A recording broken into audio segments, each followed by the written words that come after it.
बिस्मिल्लाहिर्रहमानिर्रहीम। Exercise 7.2 question number 5। Find a unit vector in direction of this vector v equal i plus 2j minus के। कहा गया है कि आपने इसका यूनिट वेक्टर निकालना जिसकी डायरेक्शन हमें बताई गई है कि जो है v equal to i plus 2j minus k. सबसे पहले तो हमने क्या करना है कि यूनिट वेक्टर का फार्मूला हमें पता होना चाहिए। यूनिट वेक्टर को डिनोट करते हैं v के ऊपर कैप डाल देते हैं equal v vector by v का magnitude, v vector by v का मैग्नीट्यूड। सो v वेक्टर हमारे पास i प्लस 2j माइनस के था। सबसे पहले हम इसका मैग्नीट्यूड निकालते हैं। मैग्नीट्यूड का तरीकाकार ये है कि जिसका मैग्नीट्यूड लेना उनमें से i j और k खत्म करते हैं। i वाली वैल्यू के साथ 1 है उसका स्केयर, प्लस j वाली वैल्यू के साथ 2 है उसका स्केयर, प्लस k वाली वैल्यू के साथ -1 है उसका स्केयर। सब के ऊपर अंडर रूट डाल देंगे इकट्ठा। 1 का स्केयर 1, 2 का स्केयर 4, 1 का स्केयर 1, -1 का स्केयर भी 1, तो 4 + 1 5 + 1 6 अंडर रूट आ गया। 6 अंडर रूट कंप्लीट नहीं मिलता, पॉइंट में आंसर आता है, इसलिए हम यहीं पे लेफ्ट कर देंगे इसको। v मैग्नीट्यूड हमारे पास आ गया 6 अंडर रूट। यूनिट वेक्टर के लिए हमारे पास फार्मूला वेक्टर बाय वेक्टर का मैग्नीट्यूड, ऊपर लिखेंगे वेक्टर, वेक्टर है हमारे पास i प्लस 2j माइनस के और नीचे उसका मैग्नीट्यूड जो कि 6 अंडर रूट है। यही आपका आंसर है। क्वेश्चन नंबर 6 पे चलते हैं। इसमें हमारे पास a, b और c की वैल्यू गिवन है। a की वैल्यू हमारे पास 3i minus j minus 4k, b की वैल्यू हमारे पास -2i minus 4j minus 3k और c की value i plus 2j minus k है। क्वेश्चन ये कह रहे हैं कि find a unit vector parallel to 3a minus 2b plus 4c।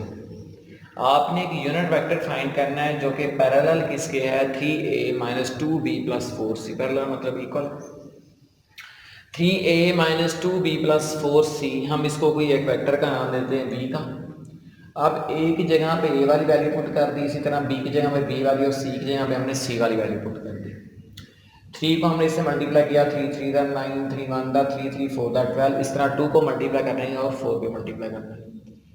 हमारे पास एक वेक्टर फॉर्म ये बन गया। अब सबसे पहले तो हमने i वाली वैल्यू इकट्ठी करनी, जिसमें 9i 4i और देन 4i 17i हो जाएगा, -3j plus 8j 5j 5j plus 8j then 13j।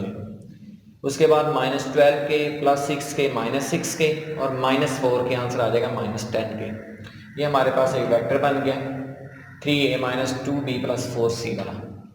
अब यूनिट वेक्टर का फार्मूला हमें पता है जो कि वेक्टर बाय वेक्टर का मैग्नीट्यूड है। तो सबसे पहले हम इस वेक्टर का मैग्नीट्यूड फाइंड करेंगे। फर्स्ट वैल्यू का स्केयर i खत्म, प्लस सेकंड वैल्यू का स्केयर j खत्म, प्लस थर्ड वाली वैल्यू का स्केयर और k खत्म। उसके बाद 17 स्केयर 289, 13 स्केयर 169, -10 स्केयर 100। तीनों को प्लस करने से हमारे पास आंसर आ रहा है 558। सबसे पहले हम डायरेक्टली उसमें चलते हैं इसके फार्मूले पे। वैल्यू ऊपर रखेंगे वेक्टर की जो कि 17i plus 13j minus 10k है, डिवाइड बाय वेक्टर का मैग्नीट्यूड जो कि था 558। यही आपका फाइनल आंसर है। यूनिट वेक्टर मिल गया हमें जो कि पैरेलल है 3a minus 2b plus 4c। Exercise 7.3 question number 1, find cosine of angle between u and v। हमने कोसाइन ऑफ एंगल फाइंड करना है u और v के दरमियान, जिसके लिए हमें u के कुछ वेक्टर दिया गया जैसे 3i प्लस j माइनस के और v दिया गया है vector 2i minus j plus k. Cosine of angle का फार्मूला हमारे पास cos theta equal to u dot v over u magnitude multiply by v magnitude. u और v का मैग्नीट्यूड जो कि हम पहले डिस्कस कर चुके हैं किस तरीके से मैग्नीट्यूड की वैल्यू फाइंड करते हैं, बट यहाँ पे हमारे पास डॉट प्रोडक्ट एक न्यू प्रॉपर्टी है कि दो वेक्टर्स का जो डॉट प्रोडक्ट है वो हम किस तरह लेते हैं। जैसे u डॉट v लिखा हुआ है, u डॉट v का मैग्नीट्यूड का तरीकाकार हमारे पास ये होता है कि सबसे पहले तो हमने फर्स्ट वाले वेक्टर लिखना है u dot second vector v।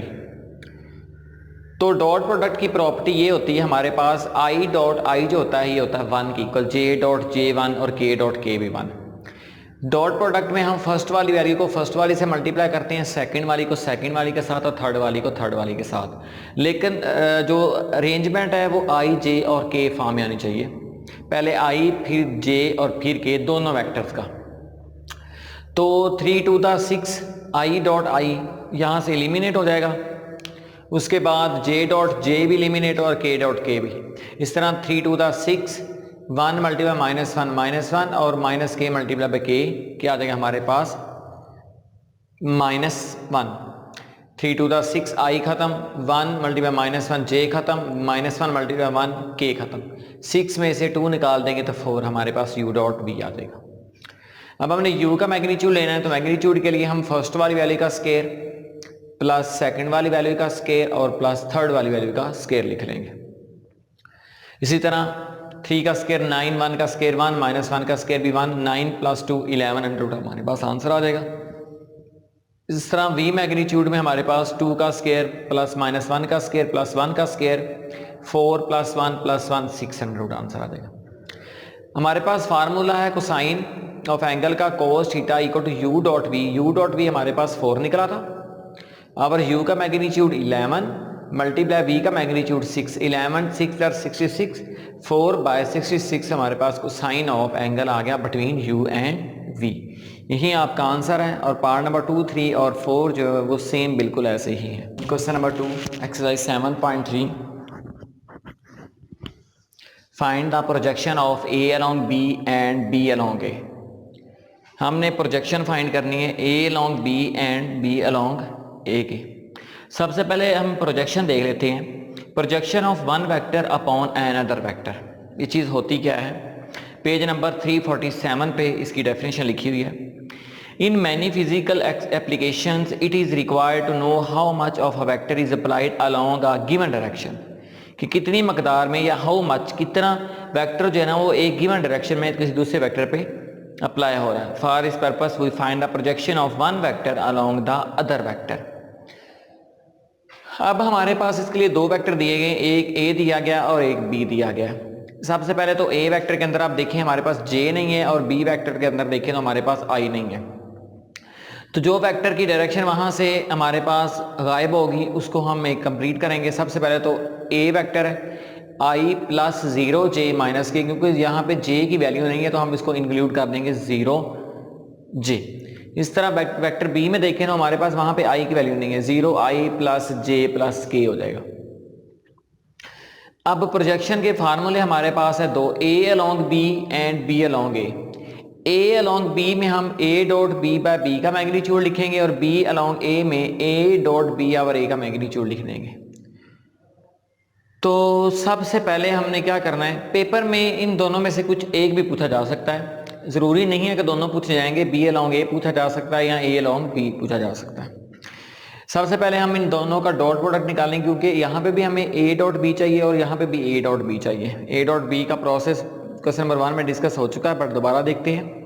a dot b, सबसे पहले a वेक्टर लिखा, डॉट b वेक्टर लिखा, i वाली वैल्यू को i वाले के साथ, j वाली को j वाले के साथ और k वाली को k वाले के साथ मल्टीप्लाई कर देना है और a i j और k यहाँ से ख़त्म कर देना है। 1 को 0 से किया 0, 1 0 को 1 से किया फिर भी 0, -1 को 1 से करेंगे तो -1, 0 + 0 0 हो जाएगा, -1 करेंगे तो आंसर -1 मिल जाएगा। इसका मतलब यूँ हुआ कि हमारे पास a डॉट b की जो वैल्यू है वो मिल गई है -1। अब हम करेंगे क्या कि a का मैग्नीट्यूड भी हमें चाहिए और b का भी चाहिए। तो सबसे पहले हम a वेक्टर का मैग्नीट्यूड लेते हैं। इसका मतलब इस कंप्लीट हमने ये लिखा हुआ था 1 का स्केयर प्लस 0 का स्केयर प्लस -1 का स्केयर, तो ये 2 अंडर रूट आ जाएगा। इस तरह वेक्टर b का मैग्नीट्यूड निकालेंगे, फर्स्ट वाली वैल्यू का स्केयर प्लस सेकंड का स्केयर प्लस थर्ड का स्केयर का अंडर रूट, तो ये मिल जाएगा हमारे पास 0 1 + 1 2 अंडर रूट। a और b का मैग्नीट्यूड हमारे पास 2 अंडर रूट सेम ही आ रहा है। अब a along b का formula a dot b -1/2 under root, और इसी तरह b along a हमारे पास a डॉट बी और a मैग्नीट्यूड, ऊपर a डॉट बी हमारे पास -1 है और नीचे हमारे पास जो है a जो मैग्नीट्यूड निकला है वो हमारे पास -2 निकला है। सो a along b जो है हमारे पास -1/2 अंडर रूट आ गया और b along b हमारे पास -1/2 अंडर रूट आ गया। इसका पार्ट नंबर 2 जो है वो आप सेम कर लेंगे, इसी तरह ही होगा। एक्सरसाइज 7.3 क्वेश्चन नंबर 3 की बात करते हैं। हमारे पास क्वेश्चन नंबर 3 है find real alpha. Real numbers alpha की वैल्यू फाइंड करनी है। So vectors u and v are perpendicular. जो लास्ट में जो साइन बना हुआ ये हमारे पास है परपेंडिकुलर का। परपेंडिकुलर वेक्टर की डेफिनेशन हमारे पास ये होती है कि वेक्टर्स परपेंडिकुलर उस वक्त होंगे, दो वेक्टर परपेंडिकुलर उस वक्त होंगे जब उनका डॉट प्रोडक्ट इक्वल टू 0 रखे। Two vectors u and v are said to be perpendicular if their dot product is equal to 0। Perpendicular vector का एक और नाम भी है जिसको एक और नाम से भी पुकारते हैं हमारे पास। Two vectors are said to be orthogonal. दो वेक्टर उस वक्त ऑर्थोगोनल या परपेंडिकुलर होते हैं जब उनका डॉट प्रोडक्ट इक्वल टू 0 हो जाए। इस तरह परपेंडिकुलर का दूसरा नाम ऑर्थोगोनल भी है। u वेक्टर हमारे पास दिया गया 2 alpha i plus J minus k, v vector दिया गया i plus alpha j plus 4k। Orthogonal vectors या परपेंडिकुलर वेक्टर की डेफिनेशन के मुताबिक u dot v equal to 0 हम रख लेंगे, क्योंकि दो वेक्टर उस वक्त परपेंडिकुलर या ऑर्थोगोनल होते हैं जब उनका डॉट प्रोडक्ट इक्वल टू 0 रखा रहता है।